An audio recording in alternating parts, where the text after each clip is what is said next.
does feel as though he's in the right place for that he will be minded. Yeah, and they have minded him, and I think there is a perception out there that he has had a couple of big injuries, and I remember Malcolm O'Kelly during the Six Nations was just a little bit wary of kind of anointing him just yet, because part of being a top professional is being durable, and Devon Toner is the ultimate, in never getting injured. Like his record over the last couple of years, he pitches up every week in, week out. Ryan has come through since those remarks. During the Six Nations, he's pretty much had a really good unbroken run, and his performances are getting better and better.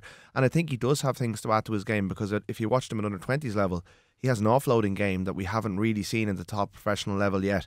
He has a passing game that, like Tyke Furlong, they can work him into that system, and maybe Australia is the time to do that. Leinster haven't really been using that forward distributor as much as they tightened up as the competition's gone on. I think there's scope for him to do that. I interviewed him along with a couple of colleagues a couple of months ago, and I asked who are your kind of the players you looked up to growing up, and he made me feel old when he said Brodie Retallick and Eben Etzebeth. But he's now in that, he's working himself very much into that company. He is already, and I accept what Keith says, teams are going to work him out, and teams are going to have a good idea of him by next season. So there is definitely he is going to have a much more difficult next season. But I mean, some of the stuff that he's producing is so exceptional.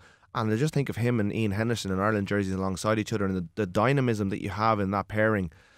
Would say a Toner to come in, or there's a couple of others there as well. But second row after Paul O'Connell looked a little bit light, but it's funny how it happens. A bit like O'Driscoll giving way to ring rows. We now have O'Connell retires, and here comes O'Connell 2.0 with hands. He's just such an exciting prospect who just doesn't seem to be fazed by anything. He's a very serious young man. Certainly when he gets in front of the microphone, the players say there's a bit more of a character there that is yet to come out. Look, it doesn't matter if it does or not. He is driven. Wants to get better, and from an early age, they say within Leinster they've earmarked him for this. They've known about it since he was 14 or 15, and he has known about it as well, and he has just been driven to get to this level. He'll lose a game at some stage. It's bound to happen. It might happen this weekend, but that won't faze him. He'll move on, and unlike Itoje, he won't be flogged. That he will be taken out of the limelight. He'll pick up injuries. They all do in the end, but there's so much upside, there's so much excitement, and to have him fit and available for a World Cup, it just adds so much to the excitement of Ireland. And to have him leading Leinster alongside Dan Levy for the next 5-6 years just makes this Leinster team just so exciting in terms of the potential that they have.